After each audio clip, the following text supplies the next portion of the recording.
Torrent drama किंवा टे drama असे जर शब्द तुमच्या डोळ्यासमोर आले असते तर तुमच्या चेहऱ्यासमोर फक्त येतच किंवा आणि येता प्रकारचाच विषय उभा राहतो, तो म्हणजे दोरे दोरे माणसं आणि ते ड्रामामधले विषय म्हणजे प्रेमाचे वगैरे वगैरे वगैरे असलेच विचार तुमच्यासमोर येतात. कारण तिथलं राहणीमानच तसं आहे. तिथे टाळेपेक्षा दोरी जास्त माणसे आढळतात किंवा काही माणसे तिथे आढळतच नाहीत. तर मग तुमच्या मनात असा विचार येत असेल की म्हणजे ही माणसं फाईट करतात की नाही किंवा ह्यांच्यात ती धमक तरी आहे का? कारण त्यांचा ते ड्रामासुद्धा प्रेमावरच असतो. आपण तरी ॲक्शन बघितले नाही. त्याच्यासाठी तर हा व्हिडिओ बनवलेला आहे. तर असाच एक कोरियन ड्रामा आलेला आहे ॲक्शनवरचा, ब्लडहाउंड सीझन 2. काय आहे विषय? चल तर पाहूया. सकाळी लवकर उठून म्हटलं की प्रेमाचा काहीतरी पाहूया. त्याच्यासाठी यूट्यूब चॅनल उचललं. त्याचं नाव होतं नेटफ्लिक्स ते कंटेंट. त्याच्यावर म्हटलं काहीतरी प्रेमाचं काहीतरी ते त्यांचं ड्रामा असलेली, पण तसा काही विषय नव्हता. एक टीजर लॉन्च झाला होता ब्लडहाउंड सीझन 2चा. तर ब्लडहाउंड सीझन 1 माझ्या मते 2023ला आला होता. कमर्शियल हिट झाला होता. म्हणजे बऱ्यापैकी सक्सेस त्याला भेटलेले होते आणि मी तो 2023लाच पाहिला होता आणि जबरदस्त त्याचे ॲक्शन सीन होते. म्हणजे कोरियन इंडस्ट्रीवाले असे पण ॲक्शन सीन करू शकतात. मला ते ड्रामामुळं पटलं होतं. तेच ॲक्शन थ्रिलर नाही तर मी डी-पी असे दुसरे पण ते ड्रामा ॲक्शनवरचे पाहिलेले आहेत.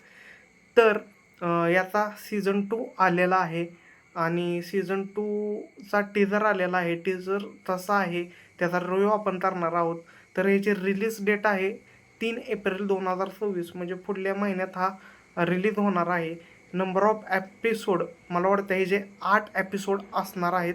सीझन 1चे पण 8 होते आणि हे जे पण 8 असतील मे बी. तर अशी कहाणी.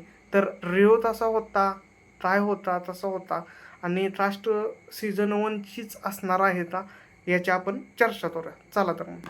तर मग कास्टचा जर विचार करायचा झाला तर तुम्हाला सीझन 1 मधलीच ती जबरदस्त 2 जणांची जोडी, एक म्हणजे रुनो आणि दुसरा म्हणजे ओजिन, ह्या 2 जणांची जोडी तुम्हाला पाहायला भेटणार आहे. 2 जणांची जोडी सीझन 1मध्ये खूप गाजली होती, प्रेक्षकांना ती खूप आवडली होती. तर सीझन 2मध्ये ही रिपीट झालेली आहे आणि ती होणारच होती. कारण सीझन 1 ह्या 2 जणांवर होता आणि सीझन 2 पण ह्या 2 जणांवरच अवलंबून असणार आहे.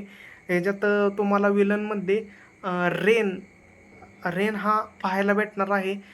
टीजरमध्ये सुद्धा तो दाखवलेला आहे आणि त्याला दाखवण्याची टीजरमध्ये पद्धत अत्यंत जोरात आहे.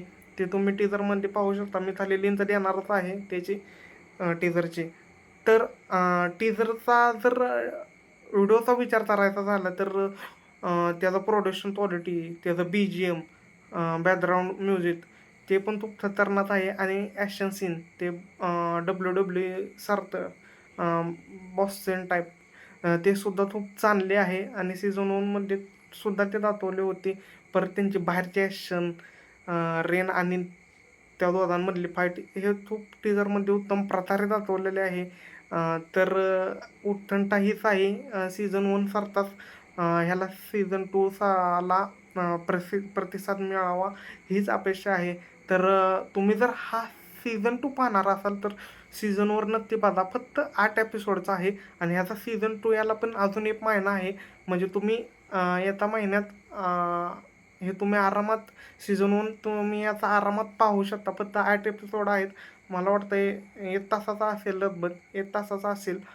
सीझन 1 तुम्ही पाहूनच द्या, कारण माझ्या गॅरंटीवर पाहून द्या. सीझनवर मला वाटतंय लोन म्हणजे तुटली तर कंपनी असायची आणि लोन घ्यायची आणि त्याच्यावर कर्ज जास्त लावायची, असा विषय होता काहीतरी सीझन 1मध्ये. ती पण स्टोरी लाईन खूप आहे. तुम्ही इमोशनली कनेक्ट होणारच त्याला. खूप चांगला आहे सीझनवर. सीझन 2 जर बघायचा असेल तर सीझन 1 बघा, महिन्यात आरामात बघा. आताशी टीजर आलेला आहे आणि ह्याचा सीझन 2 हिंदीमध्ये पण येणार आहे आणि सीझन 1 हिंदीमध्ये पण आला. तर धन्यवाद.